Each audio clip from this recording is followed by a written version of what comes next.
Komið sæl og blessuð, velkomin í reynsluboltana. Þetta stórhættulegu þáttur. Síðast þá var vitnað til ummæla sem hér féllu og skrifaðar harðar fréttir og gott að það gerðist ekki líka vikuna undan. En við skulum sjá hvað verður í dag.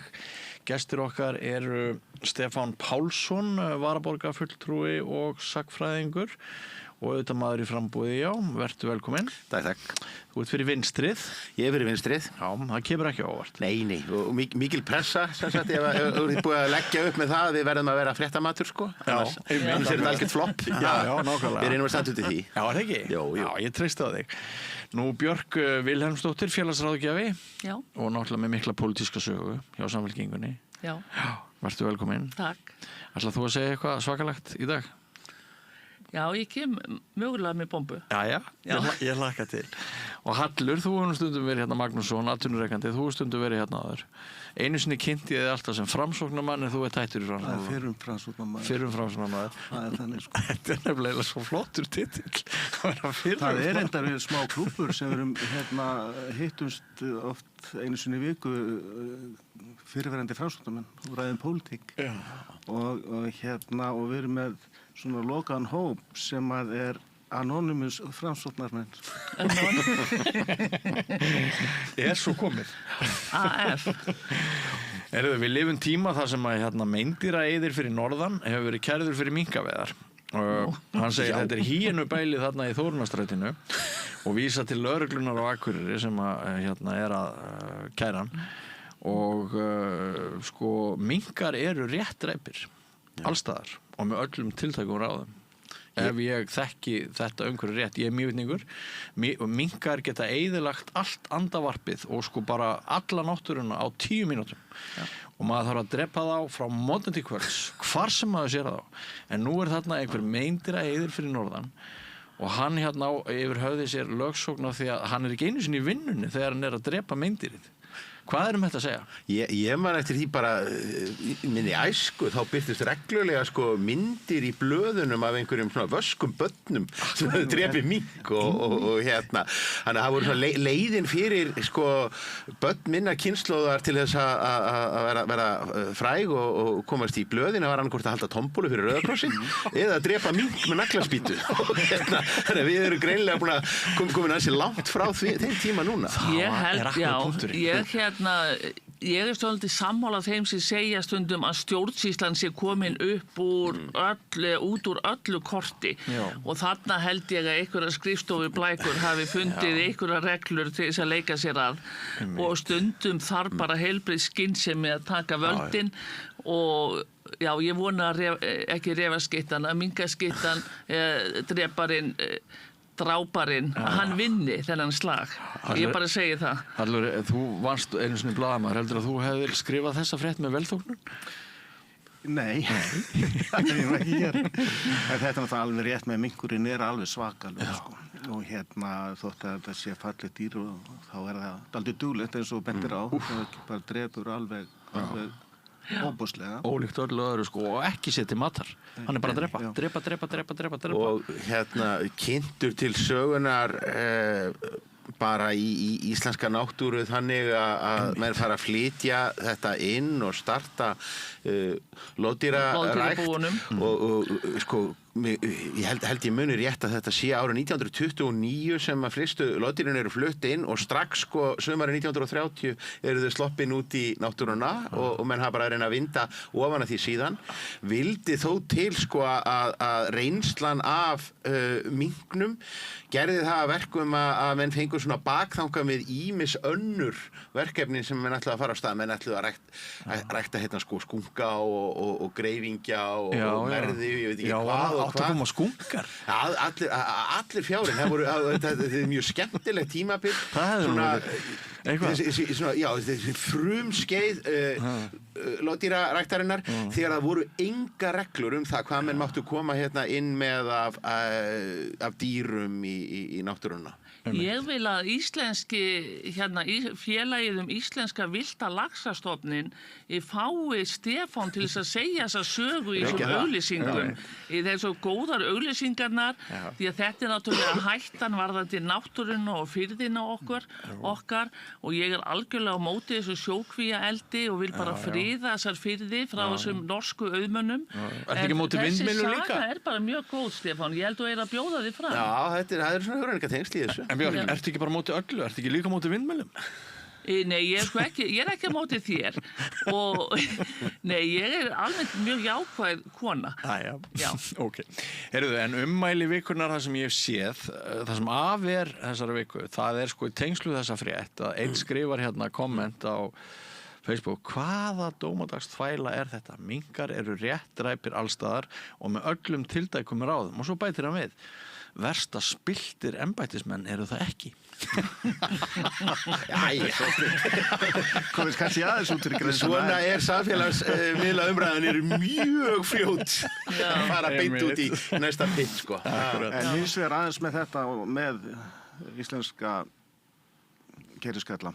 Gullhúðun, alltaf bara, það er tískoru núna gullhúðun, en það hefur verið vandamál á Íslandi, hefur verið þessi gullhúðun.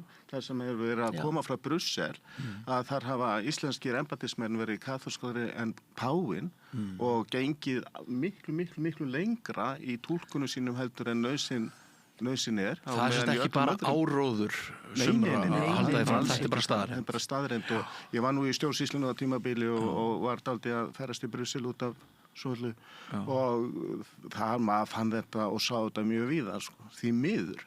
Og á meðan sko önnur Evrópuríki fara hina leiðina, fara bara eins stutt og eins og komast upp með.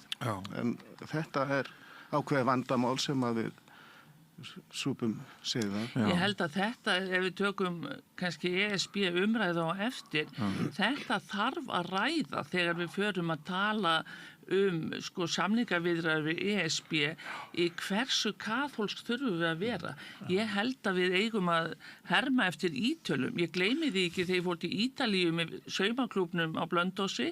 Vinkona mín þar, hún er matvælafræðingur og var búin að fara í gegnum allt Evrópureglugerðirnar með sölufélagi húnvetninga, austurhúnvetninga, SHA og Vilko og fleiri fyrirtækjum og svo fórum við saman þarna vinkonurnar í svona matgæðingaferð og við vorum að heimsækja þarna ostabú og mjólkurbú og allt mögulegt og svona fína og hún misti andlitið í hvert skipti og hún sagði þetta er í hjarta Evrópusambandsins, þetta væri nú sko ekki samkvæmt þessari reglugerð og þessari ef að eftirlitsmennirnir á Íslandi myndu nú sjá þetta.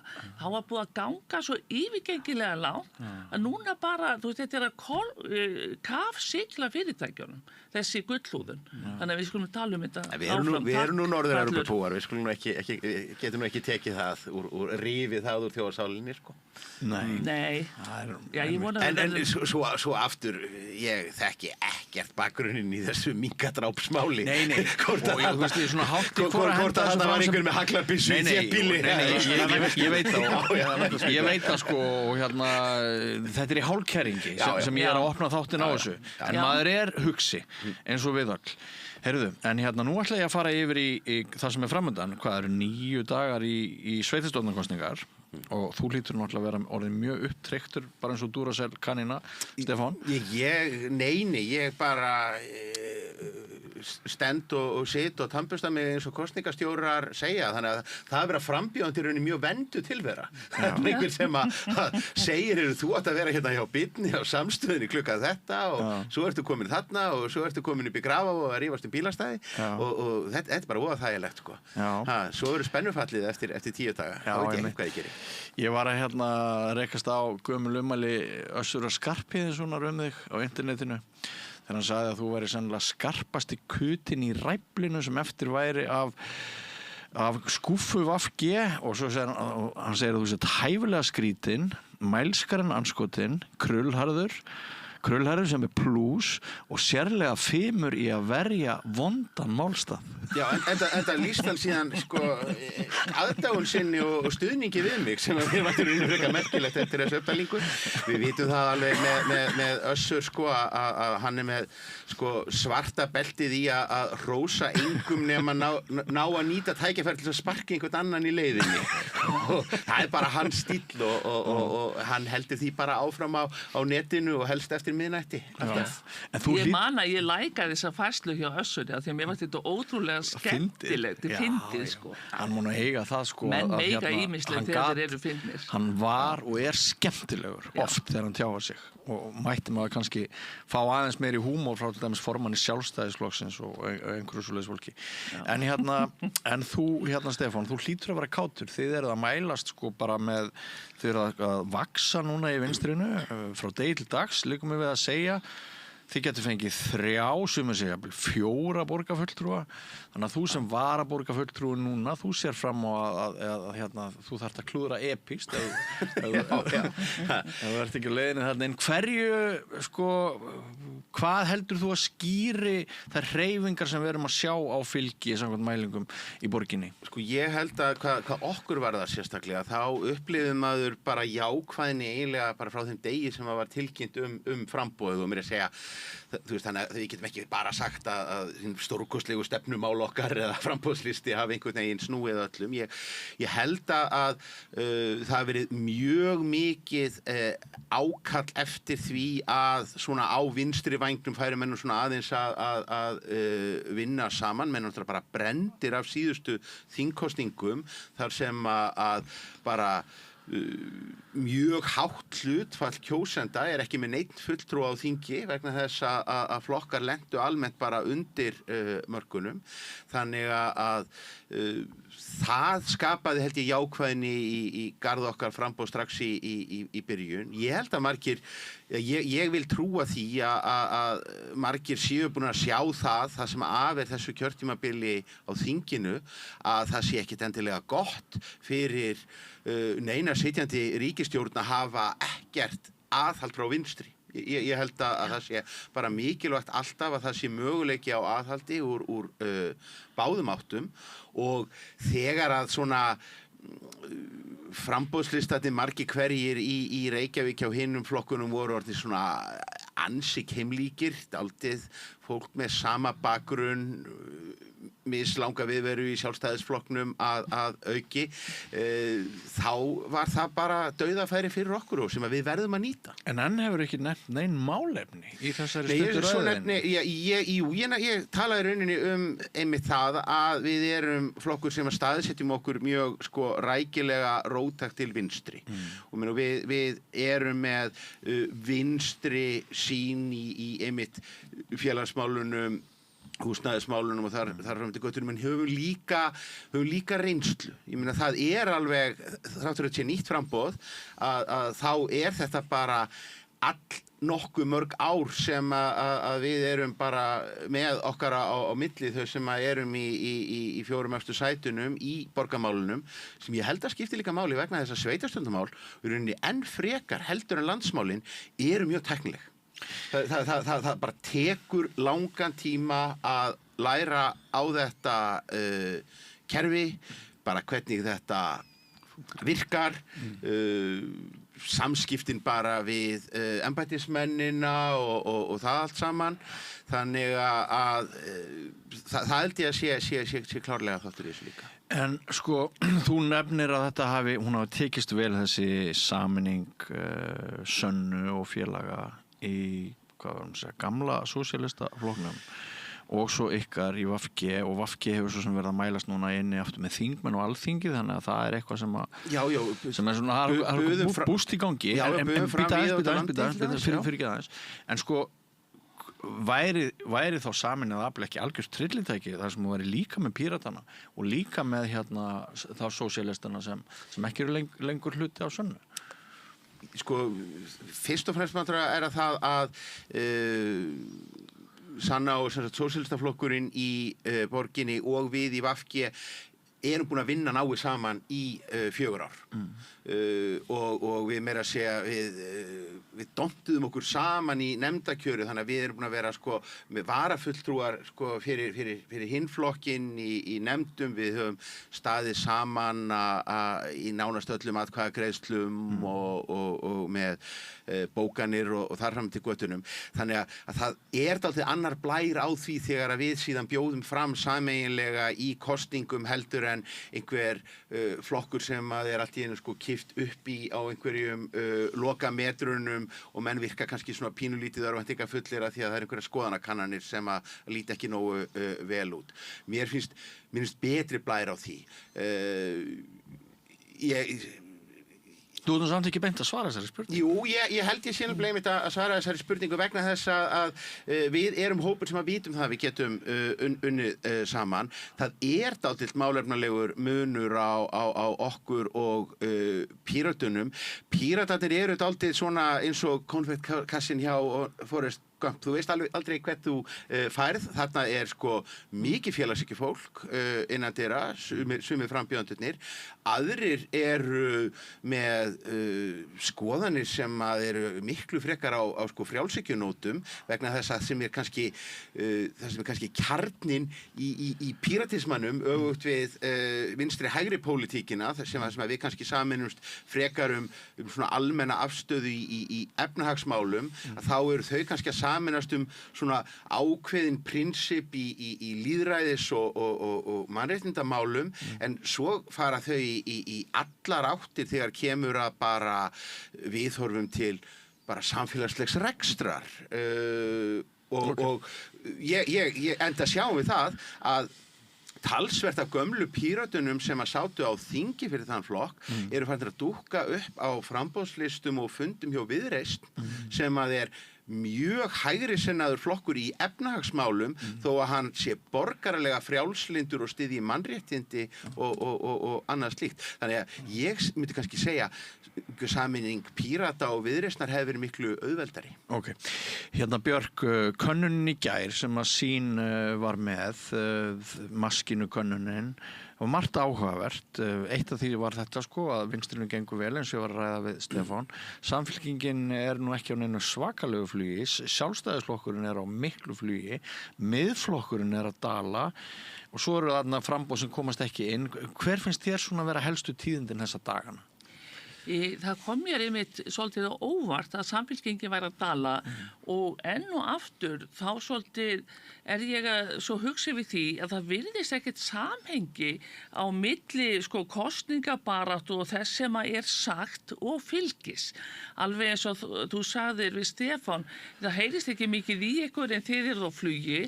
Það rosaleg stemming í Samfylkingunni, ungir jafnaðarmenn eru bara með raketu í rassinum eins og sagt hver og einn og það bara óbóðsleg stemming og mikið fjör og 30 manns að hringja alltaf hvert síðdegi og svona, en það skila sér ekki í skoðanakönnunum.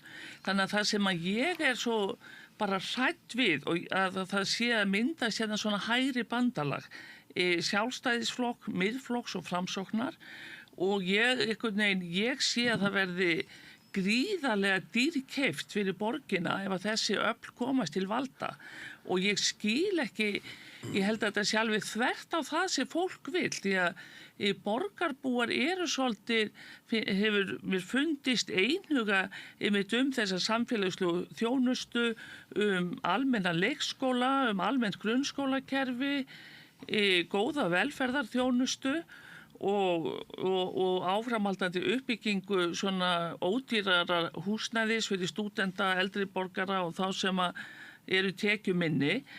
Þannig að ég svo hrædd núna við hvað gerist og bara farin að teikna upp fyrir þá sem ég tala við svona hálfgerði hryllingsmynd þar sem verið að lofa leikskólum fyrir sko ríkustu fyrirtækin þar sem að starfsmenn þeirra geta verið með börni sína á einhverjum sérstökum leikskólum. Það verið bara strax komin stéttaskipting frá 12 mánaða aldri. ef að við leyfum þetta þá verður næst grunnskólastigið opnar á það svona stéttskipt skólakerfi. Það er verið að tala í Sjálfstæðisflokknum mjög niður til félagslegs húsnæðis og hugmyndir þar einkavæðingu félagsbústaða. Bretland mun aldrei jafna sig á því þegar Margaret Thatcher seldi félagslega íbúðakerfið þegar hún var við völd. Ætla Reykjavíkurborg að fara þangað. Sjálfstæðisflokkur og Framsóknarflokkur hafa það í sögu sinna hafa lagt niður verkamannabústaðakerfið. Það var enda gjaldþrota en ok. Ætla þeir að virkilega að taka algjörlega alla möguleika af þeim sem eru allra verst settir á húsnæðismarkaði og fá inni hjá félagsbústöðum. En ég heyri á þér finnst kosningarna raunverulega snúast eitthvað. Það munu núna snúast hvort að það verði hægra bandalag með mjög mikla nýfrjálshyggju þar sem við verðum að boða og bara líka gagnvart samgöngunum það á að taka úr sundur sáttmála sem að, þú veist, er orðin 10 ára gamall, búið að vera að vinna að í 20 ár. Og annars vegar það og hins vegar að það verði í vinstri meirihluti áfram sem að leggur áherslu á samfélagslega þjónustu við börn, velferð og húsnæði. Þetta snýst það. Það verður að óbreyttu rosalega mikið samsettur og flókin meirihluti. Það verður það en það skiptir máli að það eru ennþá svona 2 flokkar stærstir, það eru Sjálfstæðisflokkurinn og Samfylkingin sem að geta þá verið burðarafl annarkvort til vinstri eða hægri og ég náttúrulega óska eftir því að Samfylkingin fái góða kosningu til þess að hún geti verið þetta burðarafl til þess að mynda nýjan meirihluta. Heldur að geti verið að Pétur þykja ekki nógu sterkur fulltrúi að það sé ein ástæða þess að Samfylkingin mælist ekki betur en hún gerist núna. Ein mynd af honum og Kristrúnu, þar sem hann heldur svona utan hana. Það er svolítið eins og hann sé með henni í fanginu. Og hann er svo nýr og hann kemur úr annari átt og ég vil margir sem spyrja sig hvaða umboð hefur þessi gæi til þess að vera þessi gæi, Já. En þeir sem að kannski þekkja hana, þeir þekkja hann einmitt af mikill hjartalíu og hann er svo einlægur í velferðarmálum, hann þekkir mjög vel velferðarmálin, hann, eins og hann hefur sjálfur talað að hann ákvað núna að fara í pólitík af því honum hefur blöskrað svo uppgangur hægri afla og rasískra hugmynda og það er hans svona hjartansmál og mér finnst hann vera mjög einlægur og sterkur þegar maður þekkir hann. En það er alveg rétt að hann er óþekktur sem pólitíkus en ég vona að við getum núna og í framtíðinni borið fram fólk sem er ekki bara endilega þekkt af skjánum, heldur bara fólk sem af innstu hjartarótum eða dýpstu hjartarótum vill samfélaginu vel og kann að vinna. Hann var valinn, held ég, af Samfylkingunni vegna þess að við vitum að borgin getur gert betur gagnvart borgarbúum. Hann hefur reynslu af því að borgin hefur ekki verið að standa sig til dæmis gagnvart rekstraraðilum og líka í velferðarmálum og hann veit hvar veggirnir eru og hann er tilbúinn til þess að leggja sig allan fram að reyna bæta samstarf borgarinnar við íbúana.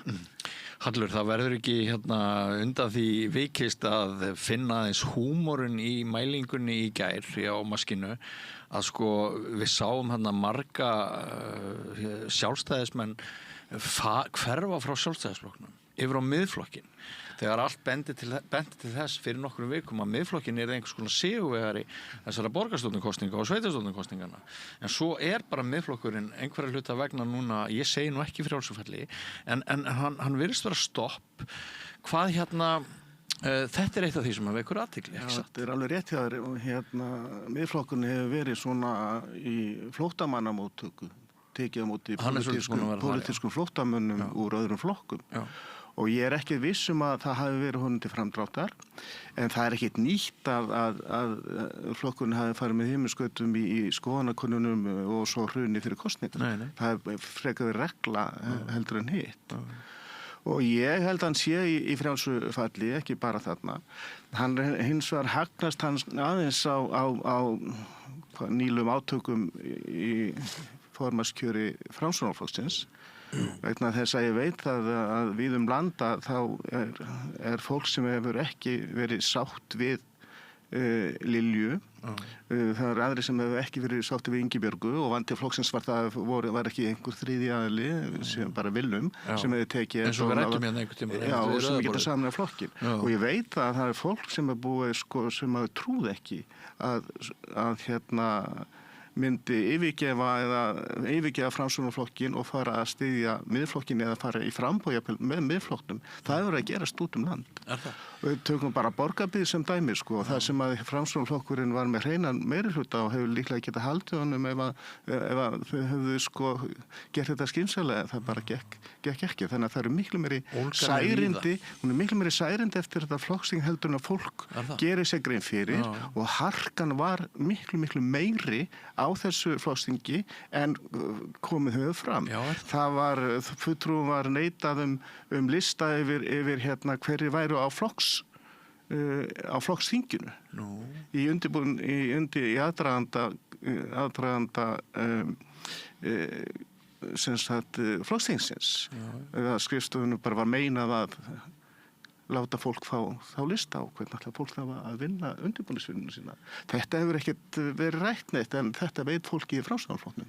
Við erum að sjá fólk þar sem voru, ég segi kannski ekki hreinsanir en hafði svona smá keimur af hreinsunum eftir að Lilja tók við. Hún er mjög öflug, óbúslega keppnismanneskja og hún er nagli dauðans. Þess vegna mögulega er hún að taka þessa harðastöðu vegna þess að hún vil hafa á bakvið sér flokk sem að hún hefur fullt kontroll á og þetta er hennar leið til að gera það en það er náttúrulega ákveðin fórnarkostnaður. En hvert er samband Einars Þorsteinssonar og Lilju? Já, þau eru í ágætu sambandi held ég en þá kemur annað skríti sem gerast núna. Ég skil ekki Einar akkur í ósköpun mann tekur henni pól í hæðina og segist útiloka samstæði samfylkinguna. Það er bara galið vegna þess að ef þú að horfa bara munstur svona sikkur megin við miðju þá voru að horfa til þess að í samfylkingunni er búin að vera mikla mannabreitingar. Reyndar náttúrulega væntanlega einhverja persónulega átök hérna á milli þeirra fyrir samstarfsmanna hans og hennar Heiðu. Þannig það geti spilað inn í þetta en þú bara mátt ekki láta það hafa áhrif á þig í pólitík. Þú verður bara að halda áfram og þú bara vinnur með því fólki sem þú þarft að vinna með. Og ég held að núna þessu, hvað ætlar hann að gera? Ef að Framsókn fer þarna inn, ætlar hann að fara í meirihluta með Miðflokknum? Ég held að þessi þetta er áhugaverðar pælingar og ekki þykist ég veit að meira innviði Framsóknarflokksins heldur en Hallur. Það er líka einmitt í framhaldi af þessu sem að er áhugavert að sjá varandi einmitt Miðflokkin. Þegar að upplaupið mikla vegna hinsegin fánamálsins stóra sem að skóka allt fyrir hvað er þetta, hálfu mánuði síðan? Já, 2-3 mánuði. Þá sá maður ákveð mynstur. Maður sá það að framboðslistar Miðflokksins hver á öðrum byrjuðu á Hornafirði og svo fóru þeir eiginlega hálfan hringinn í kringum landið, stigu fram og mótmæltu og fordæmdu og þetta voru framboðslistar Miðflokksins á landsbyggðinni. Það heyrist ekki múkk frá höfuðborgarsvæðinu vegna sem maður fær þá tilfinninguna að þetta sé í rauninni Miðflokkurinn sé tvær skepnur. Það sé mikill munur á Miðflokknum út á landi, væntanlega þá einmitt vegna þess að það sé mikið að bara nýlegum framsóknarmönnum, en síðan Miðflokkurinn á höfuðborgarsvæðinu sem eru þá meiri kannski uppgjafa sjálfstæðismenn eða pólitískir landleysingjar. Ég veit ekki alveg varðandi það hins vegar hvað Einari gekk til í að útiloka vera fyrstur allra til þess að útiloka samstarfsflokk, þá er það náttúrulega alveg ljóst að það urðu mikil sáreindi. Það varð gríðalegu trúnaðarbrestur þarna inni. Hann er eins og ekki góðri stöðu með það að fyrir 4 árum síðan, og maður var eiginlega alveg dolfallinn, Framsóknarflokkurinn hvort ég muni tölurnar rétt, sko, hvort hann var í einhverjum 12% í skoðanakönnunum daginn fyrir kjördag og endaði í 18. Og það var bara einhver rosaleg sveifla af fólkinu sem ákvað sig í klefanum og margt bendir til að það hafi verið í rauninni engir framsóknarmenn, heldur hafi þetta verið óánægðir sjálfstæðismenn sem kusu flokkinn þá til þess að framsóknarflokkurinn klippi svo með íhaldinu og svona, þetta væri svona gult spjald á þeirra gamla flokk. Þetta örvæntingarfull tilraun til þess að reyna að ná aftur í einhvern hluta því fylgi, en það svo fjarstæðukennt, skoðanakönnunin í Vísi í gær, hún sýndi möguleika á samstarfi milli sjálfstæðisflokksins Viðreisnar og Framsóknar. Þar eru nú alveg stutt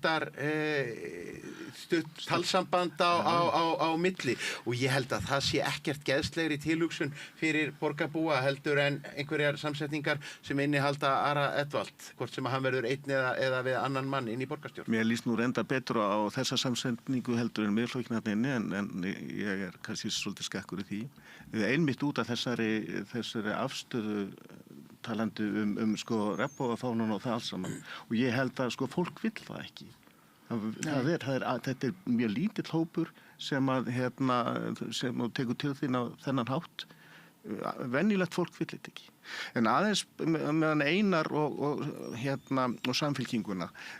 Ein ástæða fyrir því að Samfylkingin dettur svona niður í síðustu skoðanakönnun held ég að sé niðurstöður í rekstri borgarinnar. Að Einar hann náði að rífa upp og þau voru í mjög hörðum sparnaðaðgerðum og ná að rétta við rekstur borgarinnar sem að var komin í óefni. Síðan kemur þessi nýji meirihluti þegar plotti hjá Einari gekk ekki upp og Inga sagði hingað ekki lengra, vildi ekki fara í þann meirihluta og svo núna kemur þessi niðurstaða. Og ég held að það sé sko ein ástæða fyrir því hvað Samfylkingin hefur svona dalað og til viðbótar þá þótt að sé sko hafi mikið verið mjög vel gert í valdatíð Samfylkingarinnar í Reykjavík, þá eru hins vegar sko hér og þar dæmi bara hreinlega klúður og tala bara skipulagsmálin. Að stefnan sem hefur verið í skipulagsmálum höfðar mjög sterkt til ákveðins hóps en eiturbeinum annars hóps sem að væntanlega væru til í að kjósa og hafa örugglega kosið Samfylkinguna á landsvísu en vilja ekki gera það í Reykjavík. Ég verð samt að fá að skjóta aðeins inn í þetta vegna þess að ég er ekki alveg jafn sannfærður það að fólk liggi svona stíft yfir milliuppgjörum sveitarfélaganna og tölurnar sem að voru að koma úr fjármálunum hjá borginni sýndu það að bara öll svið borgarinnar voru að bara nokkurn veginn á áætlun varðandi sinn rekstur. Höggið sem kom þarna inn var gjaldfærsla á lífeyrisskuldbindingu sem var afleiðing af kjarasamningunum við kennarana og við erum með sveitarstjóra í öllum sveitarfélögunum á höfuðborgarsvæðinu hvort sem þeim stýrt af vinstrimönnum eða hægrimönnum sem eru að kvenka sér í rauninni undan því að fá þennan sko bókhaldslega skell. Já, sko, þetta rétt hjá þess að segja það fólk ekki að grafa ofan sem niður í þessa reikninga og ástæðu fyrir tapinu, það sér bara töluna í staðan fyrir það átt að skila með hagnaði í borginni og restina. Það er svo mikið ólíklegt að hafa einhver áhrif. Það sem þú sér, það er fyrirsögn. Mögulega hefur þetta áhrif og Og það er ekkit endilega að það muni duga fyrir kosningar, skilur. Nei, en ég held hins vegar sko ef að fólk myndi kynna sér málin og vita það að þetta voru tímamóta samningar einmitt til þess að ná að manna skóla og leikskóla til framtíðar. Þetta voru kannski bara besta sem hægt var að gera einmitt fyrir framtíðina, það varð að hækka þessi laun og svo kemur lífeyrisskuldbindingin svona í einu skrefi inn til borgarinnar. En ég heyri það, ég verð að hringja svolítið fyrir Samfylkinguna og skipulagsmálin eru þung. Þau eru sérstaklega þung á þeim sem ekki búa kannski á þéttingasvæðum. Þegar maður er að hringja til fólk sem býr á þéttingasvæðum er fólk tiltölulega ánægt. Grafarvogsbúar eru mjög ósáttir við þéttingu miðsvæðis og eru hræddir við að fá þéttingu í Grafarvoginn. Og auðvitað hefur borgin átt fyrir lifandi slöngu að byrjast opinberlega afsökunar á græna gímaldinu. Það er ekki spurning. Það hefur verið gert fullt af klúðri og auðvitað er Samfylkingin ekki saklaus frekar en aðrir sem hafa verið að stjórna með henni, en ég hef aldrei skilið það sem breiðhyltingur. Af hverju hefur enginn staðið upp og beðist afsökunar? Það var einn embættismaður látinn fjúka sem skrifaði upp á okkur teikningar en engin pólitísk ábyrgð. En fólk hefur kallað eftir breytingum og en ég er allavega bjartsýn fyrir hönd Samfylkingarinnar því að ég hef alltaf trú á því að fólk bara kynni sér málin og verði bara ánægð með lífeyrisskuldbindingar borgarinnar og framtíð með þessa viðkvæma rekstrar þegar búið er að gera betri kjarasamninga. Ég á þetta alveg vandræði með að gera það upp ég held ég hef líka sagt það fyrir viku að ég finn ekki stjórnmálaaflið sem langar til þess að kjósa í þessum borgarstjórnarkosningum og ég hvergi nálægt og þetta verður rosalegt rakfall ef ég mun kjósa eitthvað. Það stefnir allt í það, ég mun skila auðu núna og það sem pirrar mig það er hvernig menn hafa ekki svarað þessari þróun með alla bílana sem að fjölgar frá viku til viku. Það er hvaða skoðun sem við höfum á lausnunum þá hefur þessari þróun bara ekki verið svarað sem skildi. Mér finnst það ákveðið fálæti bara gagnvart fjölgun ökutækja á höfuðborgarsvæðinu. Mér finnst skorta meira pólitískt hugrekki. Mér finnst skipulagsmálin eins og þið nefnið að mörguleyti alveg galinn og mér finnst ég borga allt og hafa fasteignaskatta. Sérstaklega miðað við það að ég á eiginlega ekkert í eigninni. Ég er það svo stórt lán á henni. Og bara mjög háir fasteignaskattar. Þetta er svona það sem að, við getum alveg talað um það, þetta er skemmtilegri borg, hún er líflegri og allt það og svona heldur hún var og svona. En mér finnst það þessir 3 póstar, mér finnst þeir ekkert núverandi meirihluti ekkert verðskulda atkvæðið mitt. Hvað þá Samfylkingin, út frá þessu sem ég nefni? En ég má fá að svara þessu aðeins vegna þess að... En bara stutt. Við viljum ekki ræða mínar hugmyndir lengi. Nú þarf ég að sannfæra þig atkvæðið. Nei, ég held að bílumferðin er rosalega, fólk hugsar mikið umferðina, allir á sínum einkabíl eða lang flestir og það er vandi og það að séu flokkar sem ætla að setja samgöngusáttmála á hold og búa bara til endalausar tafir þó þið tali að vera á grænu ljósi þá ætla að setja Brynjar Níelsson er nú svolítið að skora en það hefur bara ekki komist í gegn í umræðunni hvað mikið af framkvæmdum eru bara að fara í framkvæmdir eins og þessi göngundir Sæbrautina sem að taka einmitt mesta umferðarþungan sem er svo mikill á Sæbrautinu og til Kópavogs, Garðabæjar, Hafnarfjarðar og Breiðholtsins.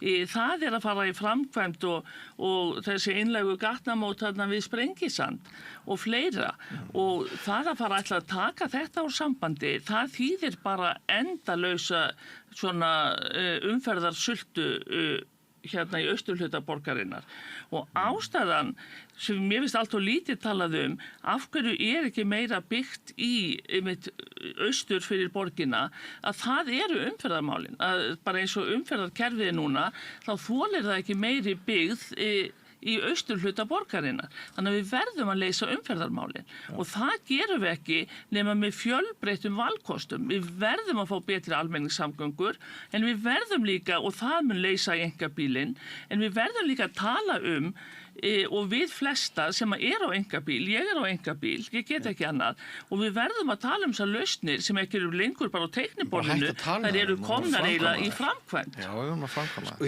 ég satt í gær á rétt hæflega 3 klukkutíma borgarafundi í Grafarvogi. Já.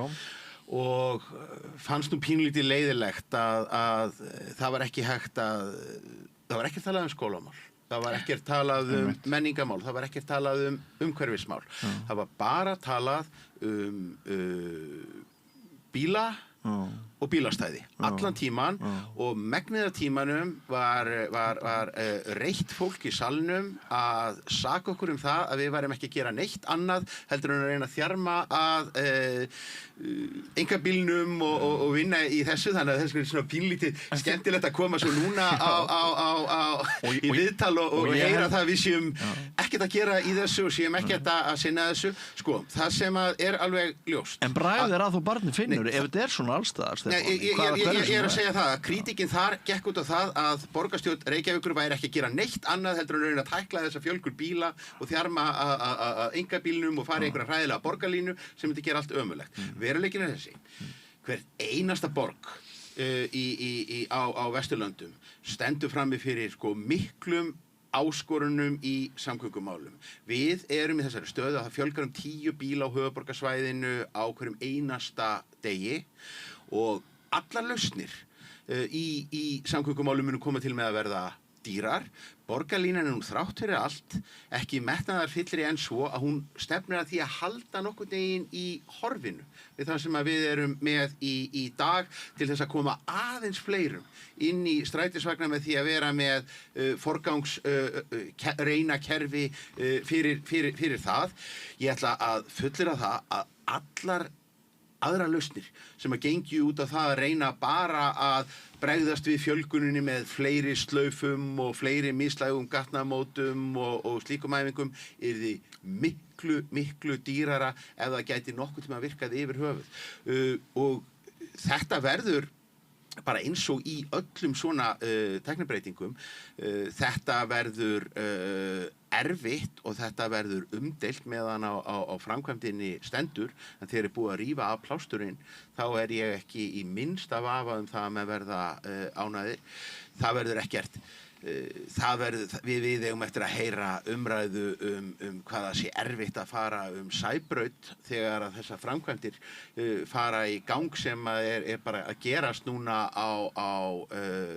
innan mjög skamms tíma, en það mun gjörbreyta öllu umferðarflæði þar á svæðinu. Við sjáum hverfi sem eru klofin í sundur af bara umferðarhafinu sem að bæði Vogarnir og síðan nýja byggðin í Voginum. Þetta finnst mér, þetta er stór og þetta er metnaðarfull borgaraðgerð. En ég vildi gjarnan að við værum að ganga inn í kosningar þar sem að helstu umræðefnin væri ekki svona plebbaleg. Já.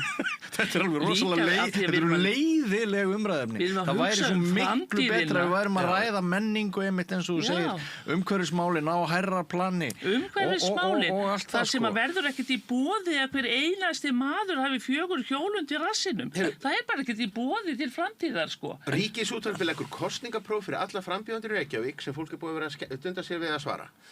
Af öllum þessum spurningum, það ein spurning umhverfismál. Og hvað gekk hún?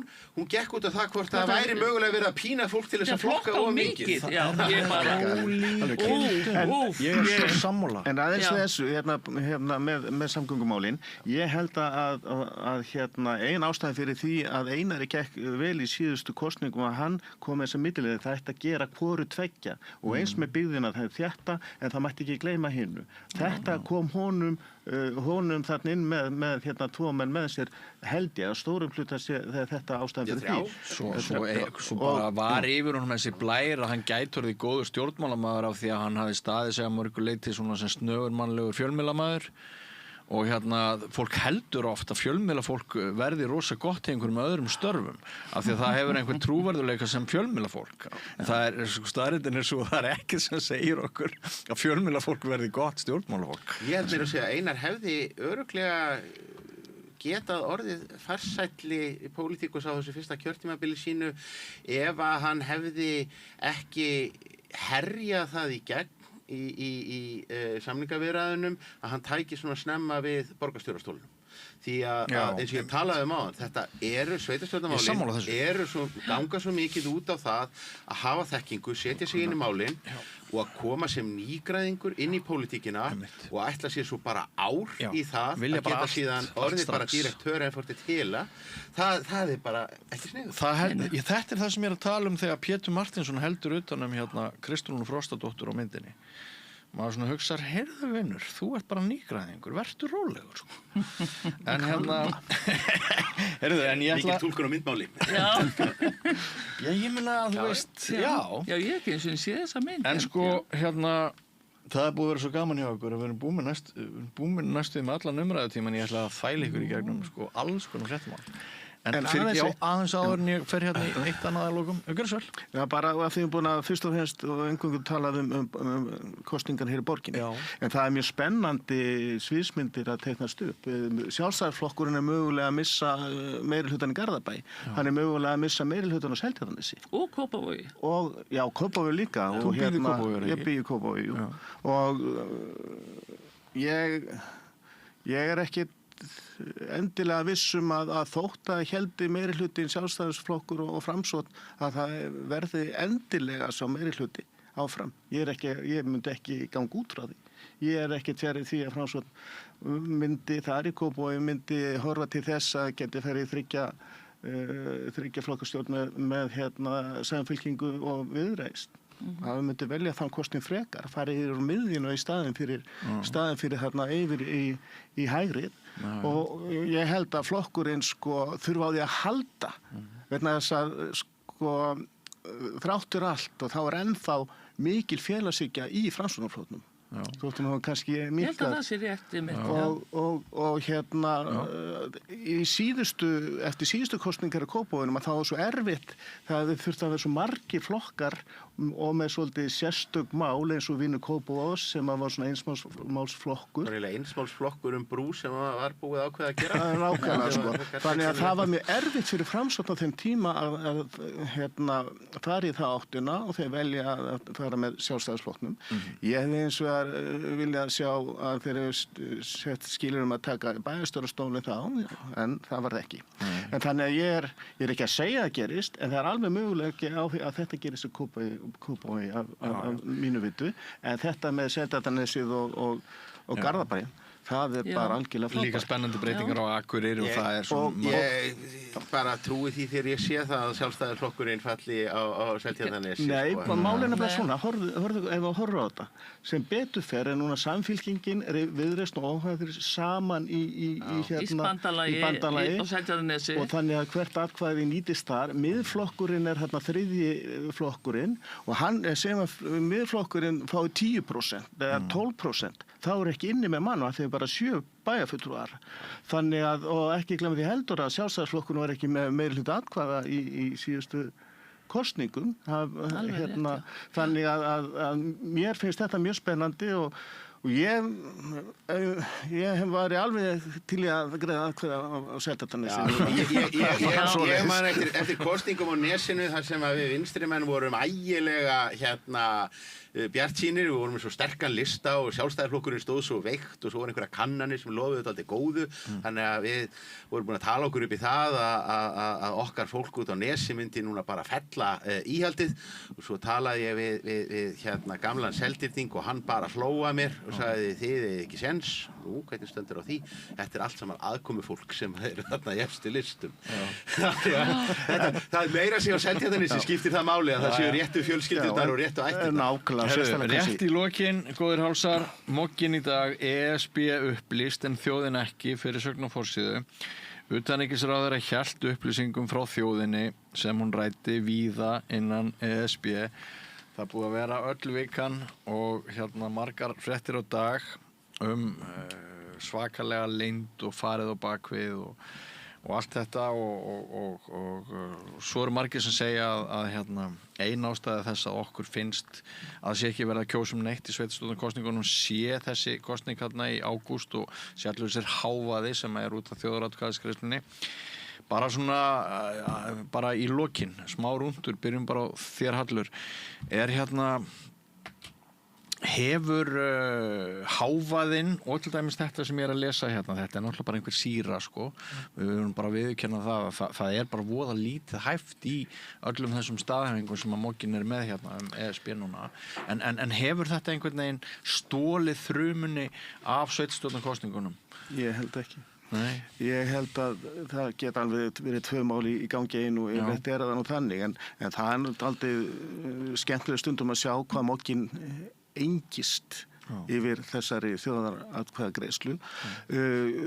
Greinilega hafa moggamenn ekki lesið stjórnarsáttmálann. Það er alveg ljóst með þessa frétt. Þetta ekki kemur fram í stjórnarsáttmálanum hvað eigi að gera og hvað þeir geta snúið hlutunum á hvolf og þessar fyrirsætnir hjá þeim eru náttúrulega bara alveg yndislegar. Samsæri.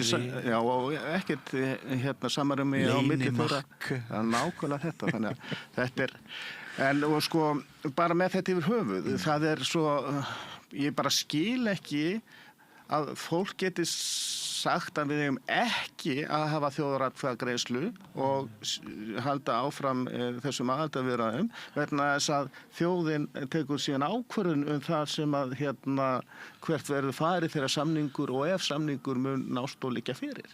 Og þetta ekkert flókið og segja nei af því að því finnst eitthvað hvernig hlutin eru og segja að það ekkert að semja og svo framvegis. Af hverju ekki bara að láta á reyna og síðan tekur ákvörðun. Mér finnst annað bara heimskulegt fyrirgeðu að ég segi það. Já, ég er á sömu skoðun og Hallur og ekki í fyrsta sinn þó að hann hafi oft verið í Framsókn og ég í Samfylkingu. Morgunblaðið er náttúrulega í eigu sjávarútvegsins sem að hefur bara mikil áhrif á ritstjórnarstefnuna. Sjávarútvegurinn vill halda auðlindinni fyrir sig og vera bara ósiðlega ríkur. Samt eru þeir búin að fá einhverja rannsókn sem sýnir að verðið á kvótanum geti bara orðið hærra með aðild að Já, þú veist, mér finnst í fyrsta lagi sjávarútvegurinn hefði bara gott að því að vita hvað segir ESB í samningaviðræðum íslenska sjávarútveginn.